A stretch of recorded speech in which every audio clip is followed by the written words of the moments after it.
and also some pioneers of these things. We talk about John Money and Alfred Kinsey being two of the big ones. And that was back in the mid 20th century, right?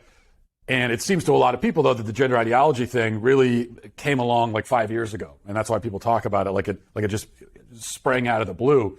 And I think what really happened is that it kind of was bubbling under the surface.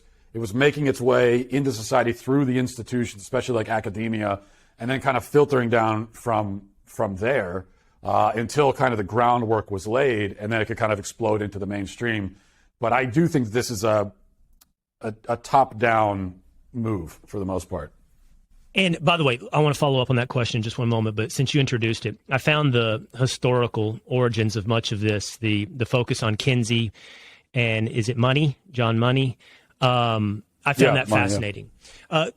Lay that out to the extent that you can without, doing the documentary on a podcast. Lay that out if you wouldn't mind. Most people have heard of Kinsey. They probably haven't heard of Money. They've heard of Kinsey because I think Hollywood turned it into a movie and he's just sort of seeped into popular culture.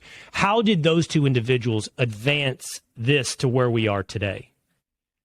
Yeah, that's the thing. I mean, people have heard of Kinsey through Hollywood, but the thing is, if you've heard of Kinsey through Hollywood, then you haven't really heard of Kinsey, because that's not like the reality of Kinsey, who was really just a monstrous person and a fraud and just a quack.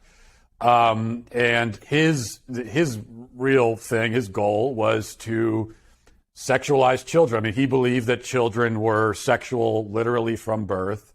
And that's why we talk about an infamous study that he did, if we can even call it that, where he documented the orgasms of young children down to like 5 months old. And he used sex offenders, child molesters, child rapists for this kind of quote unquote research. But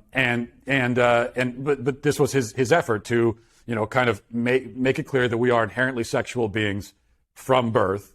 And then you have Kinsey, okay, you have him there. And then we have John Money, who now we're going over into the gender side of it. And he was one of the first people to come up with this idea that gender is something that people have. And people don't realize that before guys like Money, nobody talked about gender among people.